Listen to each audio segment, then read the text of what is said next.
여러분 안녕하세요. 강사 최유연입니다. 항상 시작은 떨리는 것 같습니다. 저도 뭐 동영상 강의 촬영을 하면서 모듈 A에 했었던 그 떨림과 모듈 B에 했을 때의 떨림을 다 지나쳐 왔는데요. 모듈 C의 첫 번째 강의 역시 또 마찬가지로 떨리네요. 여러분도 마찬가지일 것 같습니다. 내가 C를 취득해야겠다라고 마음 먹고 책을 샀는데 넘겨보니까 뭐 내가 아는 부분들은 정말 조금 나오고 내가 너무너무 생소한 이론들과 사람들의 이름이 가득한 이 책을 여러분 봤을 때 어떤 생각이 드셨는지 제가 조금은 이해를 할 수 있을 것 같기도 하거든요. 저도 마찬가지였기 때문에 그런 이해를 좀 할 수 있을 것 같기도 해요.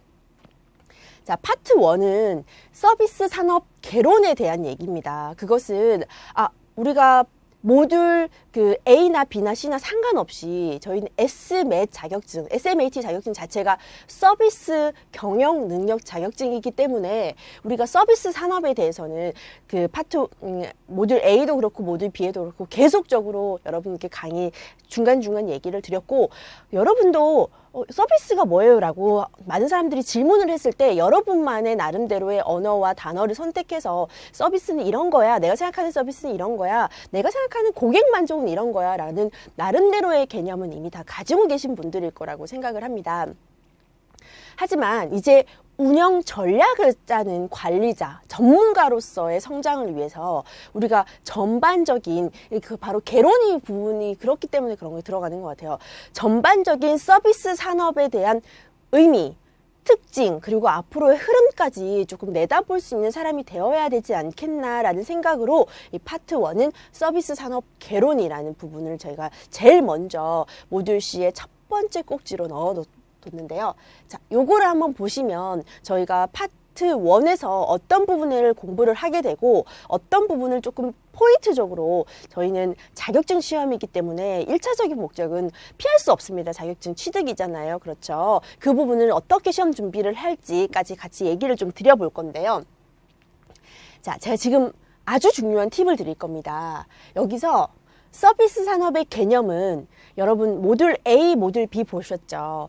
첫 파트에 나오는 첫 번째 개념 문제는 반드시 나옵니다. 그것은 자, 여러분 시험 출제자라고 생각을 해보세요. 파트가 5가지가 있는데 첫 번째 파트에 첫 번째 꼭지로 가장 중요한 개념을 넣지 않았겠습니까? 그 개념에 대해서 묻는 문제를 첫 번째로 안 넣을 수가 없습니다. 그것은 자격증 시험을 준비해본 사람으로서, 그리고 제 출제자의 의도를 곰곰이 파악해보면 여러분이 아마 그 부분 맞추실 수 있을 거예요. 그래서 산업에 대한 개념 부분 반드시 숙지하셔야 되고요. 그리고 전통적인 특성의 부분도 이 부분을 같이 엮어서 서비스 산업은 이런 전통적인 특성이 있었고 앞으로 이렇게 흘러가겠구나, 내가 지금 서비스에 몸을 담고 있었고 그리고 관리자로 성장을 해서 이제는 운영 전략을 짜는 전문가로서 성장하기 위해서 과거를 알고 현재를 알고 미래까지 내다볼 수 있는 사람으로 조금 성장을 해야겠구나라고 했을 때 역시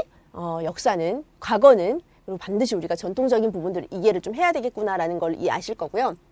그리고 어떤 게 서비스 경제, 서비스 시대, 서비스 경제 시대라는 거 얘기하는데 도대체 뭐가 서비스 경제 시대다, 이걸 또 보실 거고요.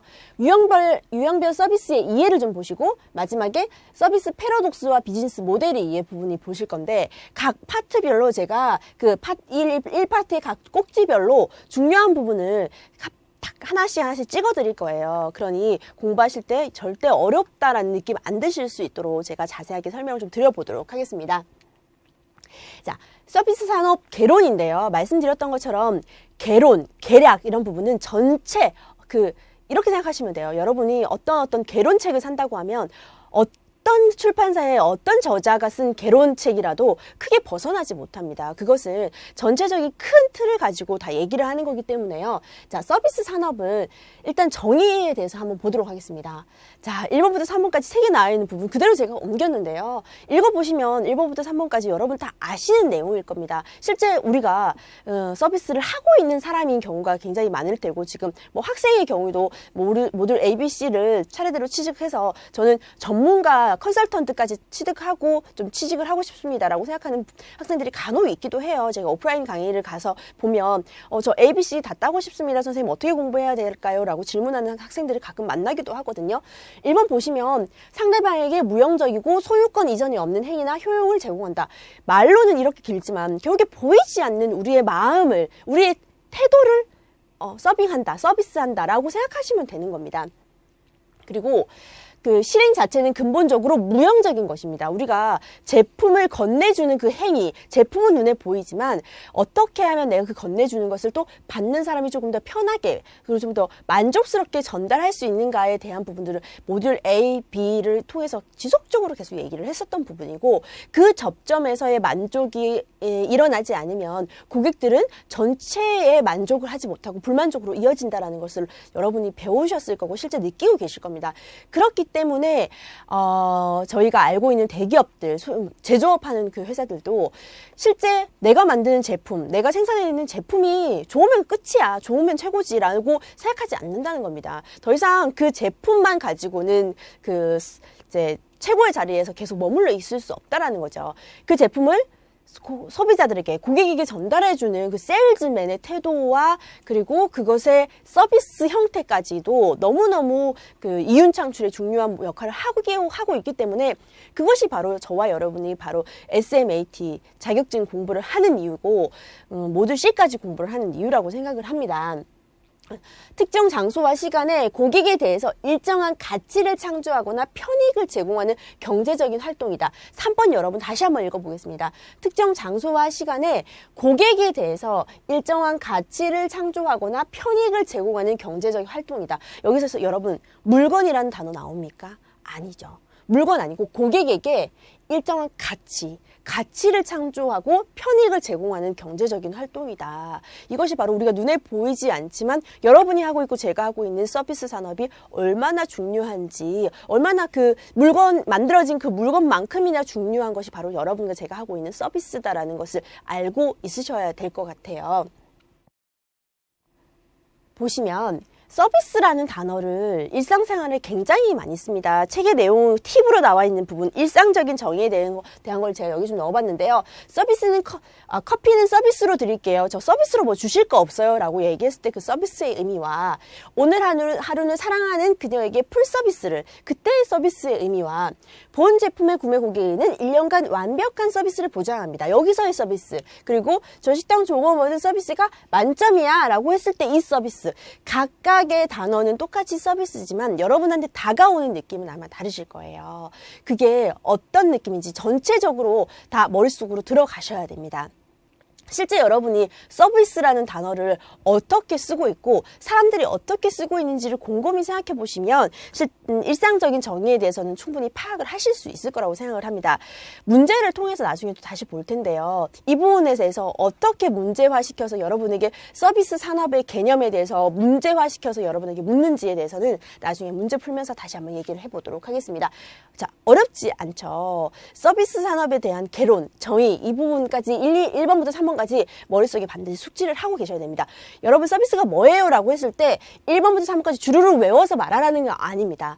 그런 것까지 필요하다는 건 아니지만 전체적으로 보이지 않는 것을 내가 타인에게 전달을 할 때 그 사람에게 조금 더 편하게 전달하고 가치를 창출할 수 있게 하는 것이 서비스라고 생각합니다. 라고 하고 뭐 일상적으로 이런 서비스는 이런 의미로 쓰이는데 뭐 이렇게 하면서 예를 좀 들 수 있고, 이렇게 저희가 단순히 그 현장에서 고객을 상대하는 세일즈맨으로서만 끝나는 것이 아니라 이제는 운영하고 관리하고 전략까지 수립하려고 하는 전문가, 컨설턴트가 되려고 하시는 거잖아요. 그럴 때는 반드시 서비스 산업에 대한 개념은 나만의 언어로 이렇게 주르륵 설명하실 수 있는 정도는 돼야 될 것 같다라는 생각이 들어서 좀 강하게 어필을 좀 해봤습니다.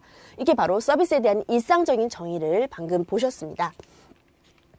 자, 그 서비스의 경제학적인 정의와 또 경영학적인 정의가 또 나눠져 있는데요. 자, 우리가 단어 하나는 서비스지만 이 한 단어 가지고 굉장히 많은 일상적인 의미의 서비스, 그리고 경제적인 의미의 서비스, 그리고 경영학적 정의의 서비스가 다 있다. 이렇게 좀 나눠져서 있구나라고 그런 의미로 좀 개념을 생각해 보시면 되고요. 아담 스미스 세이 일반 경제학자, 그리고 이렇게 많은 정의들을 통해서 서비스가 경제적인 의미로, 그리고 경영학적인 의미로 또 이런 의미가 있다라고 책에 여러분이 한번 읽어보시면 됩니다. 그거 읽어보시고 나중에는 큰 덩어리로 서비스 산업에 대한 개념과 정의를 묻는 문제에서 여러분이 푸실 수 있으실 정도로 읽어만 보시고 넘어가시면 되고요. 가장 중요한 건 바로 여기입니다. 여기가 바로 출제 포인트겠죠. 서비스의 특징입니다. 모듈 A, B에서도 여러 번 나왔었고 여러분도 이 정도는 이미 아실 수 있는 정도로 아주 중요한 서비스의 특징, 눈에 보이지 않는 그 서비스가 어떠한 특징이 있는지, 자, 4개 나왔죠. 오지선다에 넣기 너무너무 좋습니다. 무형성, 보이지 않습니다. 그건 당연하죠. 그죠? 우리가 보이지 않는 나의 시간과 노력을 들어서 서비스를 하고 있다라고 했을 때 보이는 제품을 판매하는 것이 아니지 않습니까? 그래서 무형성이다. 그리고 동시성과 또 비분리성이다. 자, 여러분, 예를 들어서 제가 에스테틱에서 이 피부 관리를 한다고 생각하시면 제가 그 에스테틱 하는 그 서비스 동작과 분리될 수 있나요? 그렇지 않죠. 제 손으로 제가 하는 그 동시에 같이 일어나면서 저랑 분리될 수 없는 서비스 자체가 저랑 분리가 될 수가 없습니다. 그것이 바로 동시성과 비분리성입니다. 그렇기 때문에 요 동시성과 비분리성이라는 특성 때문에 또 이질성, 누가 어떤 마사지사가 하는지에 따라서 서비스의 질이 너무너무 달라진다는 거죠. 누가 그 서비스를 하느냐에 따라서 너무너무 다르다라는 것이 바로 이질성이고요. 또 그렇기 때문에 불균질성이라는 거죠. 제품은 그 짜여진 대로 공장에서 찍어내면 간혹 나오는 불량품을 제외하고는 그 품질이 일정하고 고루 분포합니다. 하지만 여러분이 뭔가 미용실을 찾거나 그리고 마사지샵을 찾았을 때 왜 찾아다니세요? 누가 자르든지 다르기 때문에 그렇습니다. 그렇기 때문에 불균질성이라는 것이 내가 저기에 가면 만족하지만 저기에 가면 만족하지 않아. 서비스의 그런 특징 때문에 여러분은 만족하는 서비스를 받기 위해서 발품도 팔고 노력도 하는 것이라는 생각이 들거든요. 그렇게 좀 생각을 해보시면 이 3가지의 그 특성이 다 머릿속에 이해가 됐을 거고, 또 마찬가지로 소멸성 또는 재고 불능성입니다. 자, 제품을 만들어 놓고 팔리지 않은 제품을 쌓아놓을 수 있습니다. 그랬을 때 필요했을 때 다시 팔 수 있는 재고로 만들어 놓는 것이 가능한데, 사람이 하는 서비스 자체는 제가 안 하면 제가 저 이제 끝났어요 라고 하고 손을 놓고 퇴근을 해버리면 거기서부터 바로 서비스가 끝나는 겁니다. 제가 다시 거기에서 서비스를 시작하지 않는 이상 이미 그거는 저장되어 있거나 차곡차곡 쌓여 있는 것이 아니잖아요. 그렇기 때문에 서비스가 이러한 특징이 있다라고 머릿속으로 확실하게 이해를 하셔야 됩니다. 이것은 오지선다로 특징 자체를 묻는 문제도 나올 뿐더러 의미 자체에 대해서 여러분이 알고 있어야만 앞으로 모듈 C의 전체적인 그 문제를 푸는데 계속 그 의미가 바탕이 됐을 때에만 문제를 풀 수 있는 문제들이 나오거든요, 여러분. 그렇기 때문에 이게 계속 이 서비스의 특성을 바탕으로 하지 않는 문제는 없다고 보시면 돼요. 그만큼 여러분이 문제를 푸는 데도 중요하고 모듈 C를 이해하는 데도 중요한 파트이기 때문에 서비스의 특성은 반드시 이해하시고 숙지하시고 넘어가셔야 될 것 같습니다. 그리고 여기 교과의 팁에 보면 서비스의 기본적 특성에 따른 서비스 경영의 문제점이 좀 나오는데요. 우리가 이렇게 보이지 않고 내가 하는 동시에 이루어지고 어떤 사람이 하느냐에 따라서 너무너무 다르고, 그리고 바로 재고가 쌓이지 않고 바로 소멸해버린 이러한 특성 때문에 서비스를 만족할 만큼 고객이 만족하게끔 하기 위해서 대응 전략이 딱 나와 있거든요. 그래서 무형성의 특성 때문에 어떻게 대응을 하고 이질성의 특성 때문에 어떻게 대응하는지 이 부분을 조금 읽어보시고 넘어가시면 좋을 것 같습니다. 이건 시험 문제를 이해하고 풀 수 있는데 굉장히 기본이 되는 그 이해 파트이기 때문에 여러분이 반드시 조금 아셔야 되는 부분입니다.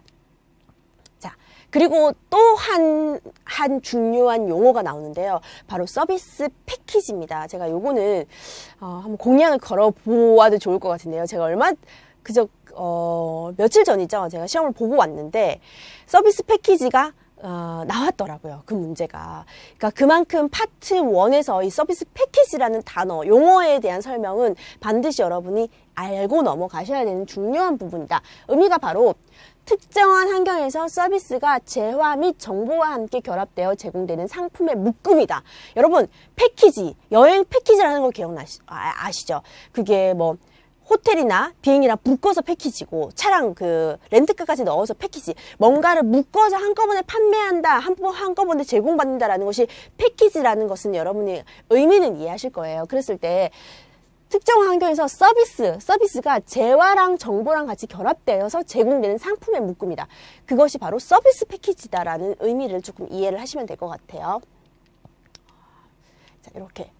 자, 서비스 패키지의 구성 역시 굉장히 중요하고 문제에 자주 출제가 되는 부분입니다.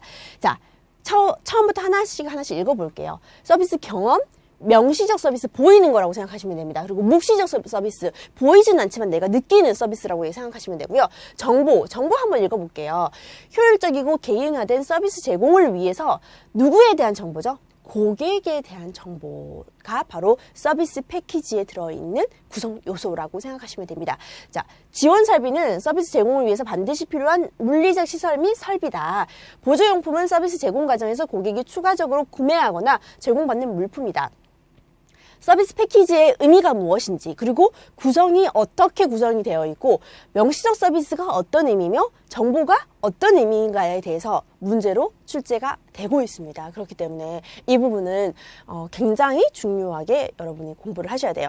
자, 제가 지금 PPT 매 장마다 너무너무 중요합니다, 시험에 나옵니다라고 얘기를 드리고 있잖아요. 그래서 그럼 저 선생님은 찍어준다고 하더니 PPT 한 장마다 다 중요하다고 하네, 다 외우라고 하네라고 생각을 하실 거예요.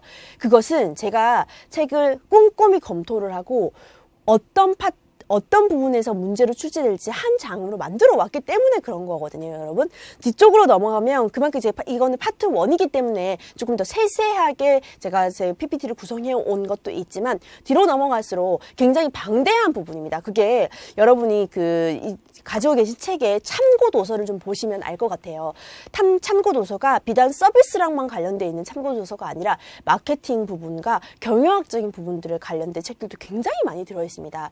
그만큼 이 모듈 C는 서비스 운영과 전략에 관련되어 있는 너무너무 방대한 자료들을 섭렵을 해서 통합적으로 만들어낸 책이기 때문에 여러분이 공부를 하실 때 수월하실 거라고 생각하지는 않습니다. 하지만 마찬가지로 시험을 내는 출제자의 입장에서도 마찬가지일 겁니다. 그렇게 범위가 방대하다면 도대체 기본적으로 그 서비스 운영 전략을 하는 전문가로서 반드시 알아야 되는 포인트들만 결국 50문제로 추려내야 되거든요. 그럴 때 서비스 패키지는 빠질 수 없다라는 것을 여러분한테 강조를 또 드릴 수 있을 것 같습니다.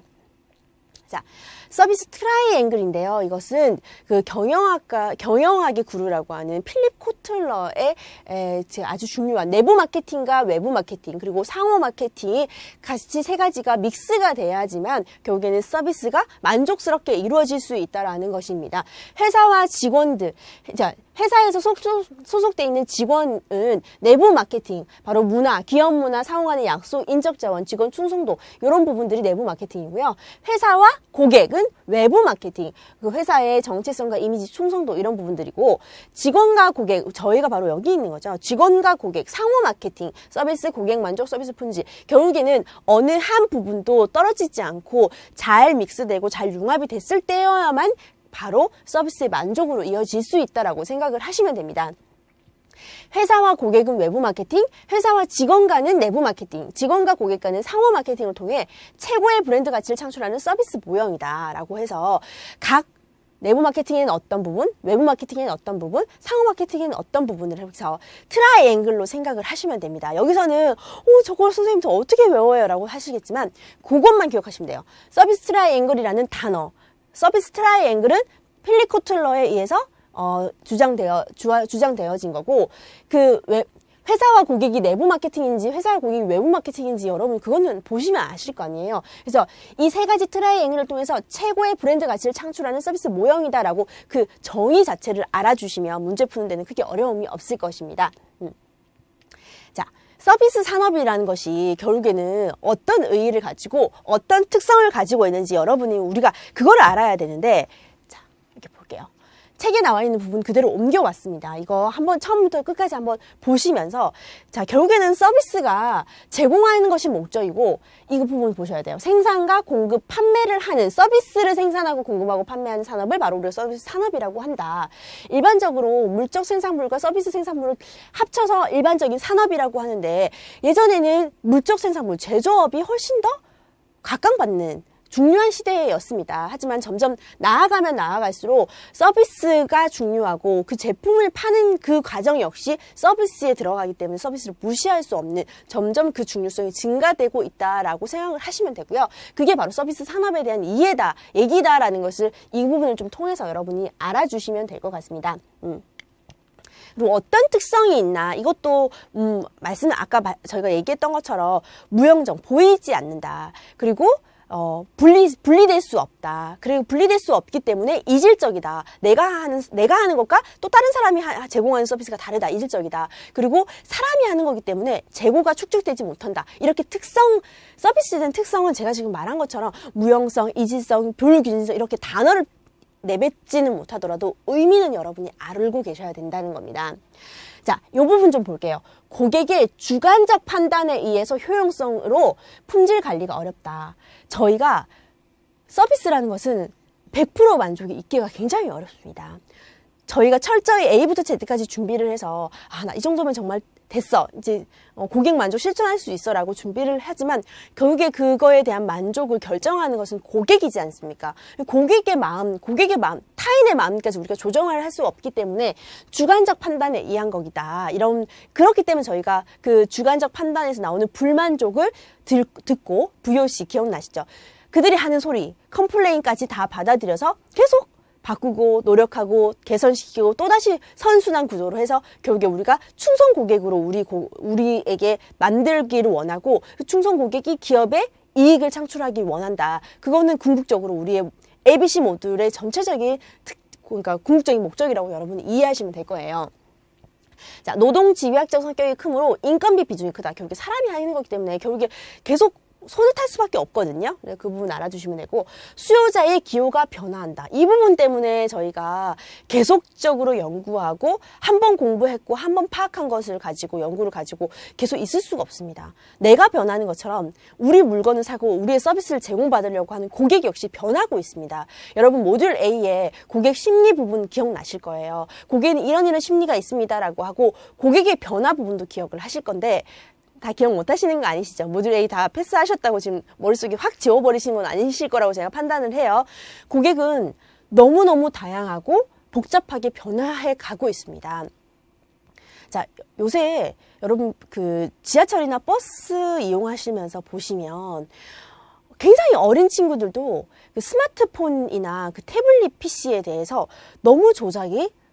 조작을 너무너무 쉽게 하는 걸 보고 저는 솔직히 좀 놀랐는데요. 저는 디지털 스타일이 아니고 아날로그적인 사람인데 저도 이게 뭔가 하는 게 어려웠는데 그 조그만 3살짜리, 4살짜리 아이가 너무 자연스럽게 그 핸드폰을 조작하는 걸 제가 보면서 이렇게 빠르게 변하고 너무너무 똑똑해지고 사람들이 복잡해지는구나. 이런 소비자들을 우리가 어떻게 만족시킬 수 있을지 끊임없이 노력을 해야 되겠구나라는 생각을 제가 했습니다.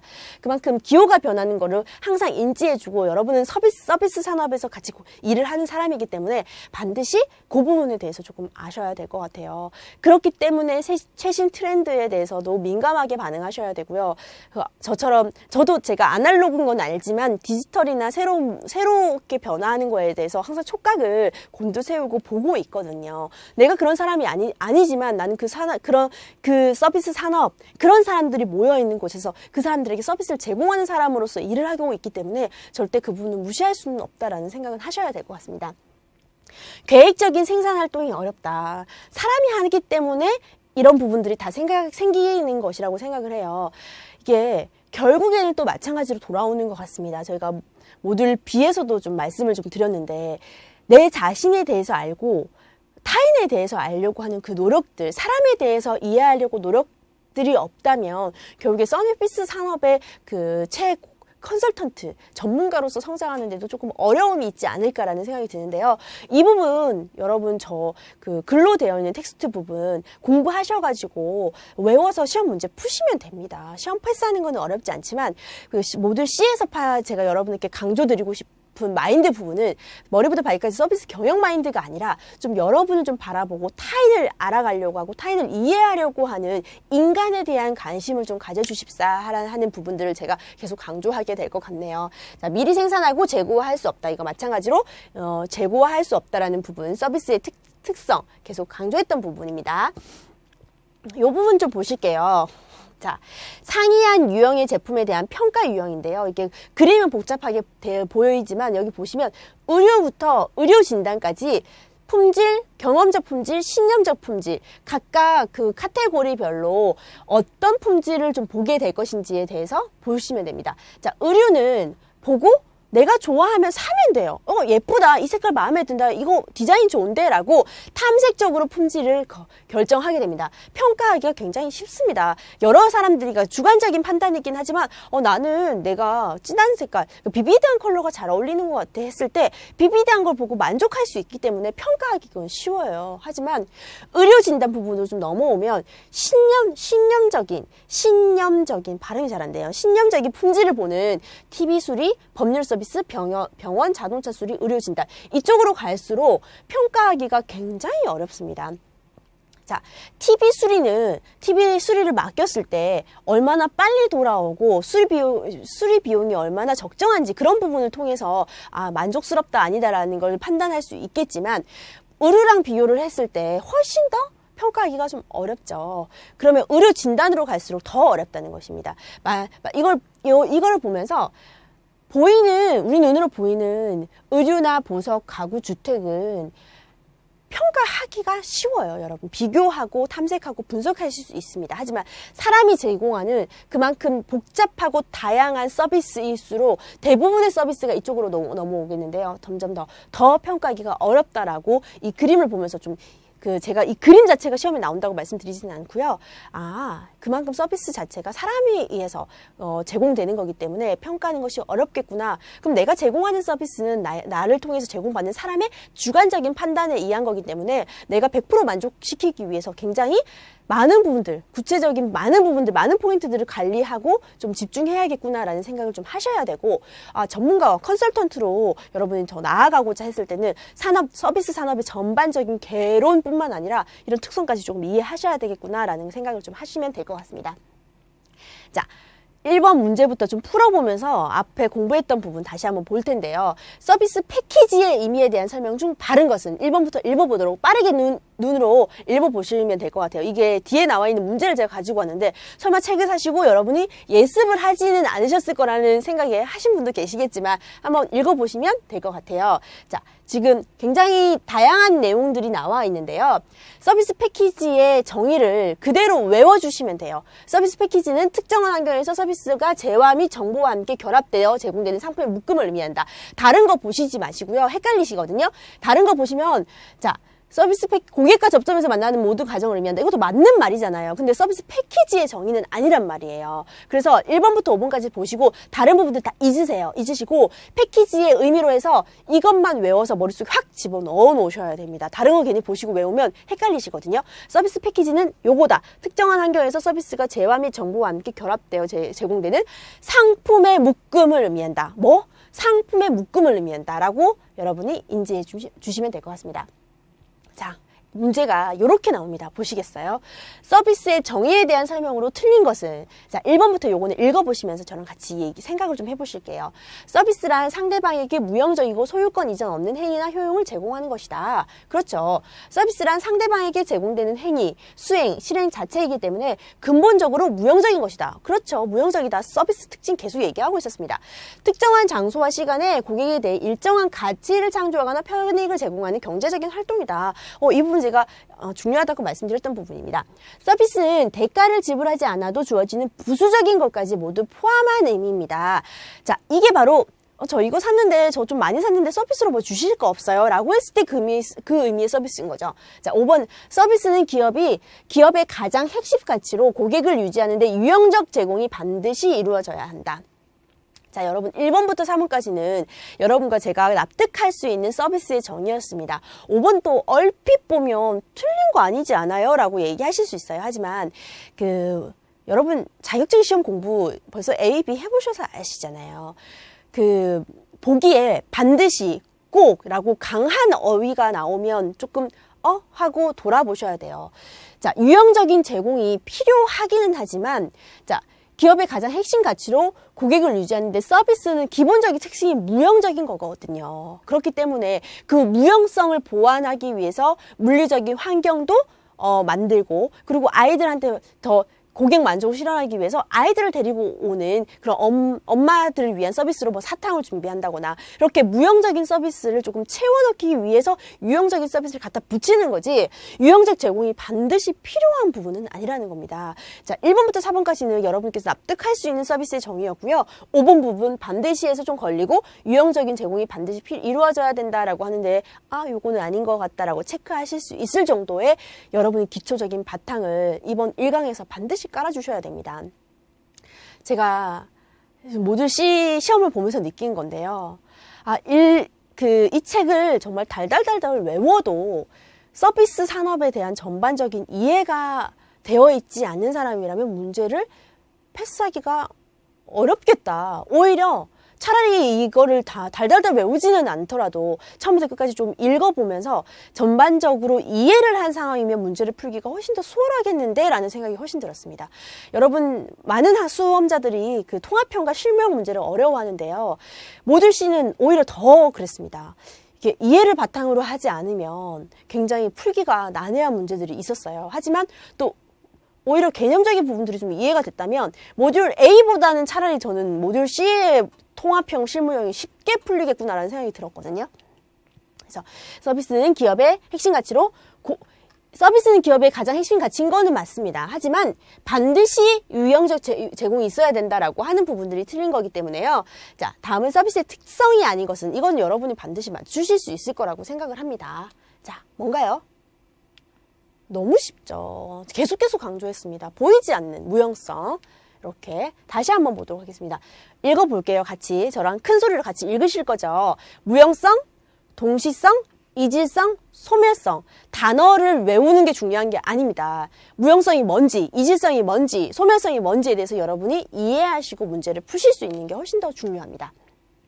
자, 여기까지 굉장히 책에는 작은 부분의 내용을 제가 한 강으로 풀었습니다. 그만큼 모듈 C의 파트 1의 첫 번째 강의에서 여러분이 서비스 산업의 전반적인 부분, 특성에 대해서 이해를 하지 못하면 앞으로 갈수록 점점 더 헷갈리고요. 점점 더 여러분이 이해하시는 데는 어려움을 겪으실 거라고 생각이 들어서 좀 작은 부분이지만 제가 많은 설명을 통해서 한 강으로 좀 꾸며봤거든요. 그래서 두 번째 강의에는 여전히 파트 1 서비스 산업 개론에 대해서 공부를 하시되 서비스 산업의 전통적인 특성을 이해하고 그리고 서비스 경제 시대에 대해서 이해를 하면서 이번 시간에 연이어서 서비스 산업에 대한 개론을 좀 더 자세하게 공부해보는 시간 갖도록 하겠습니다. 여러분 긴 시간 첫 번째 수업 좀 어렵다고 느끼시지 않으셨죠? 저랑 오늘 고생 많으셨고요. 두 번째 수업에서 다시 만나 뵙도록 하겠습니다. 여러분 고생 많으셨습니다.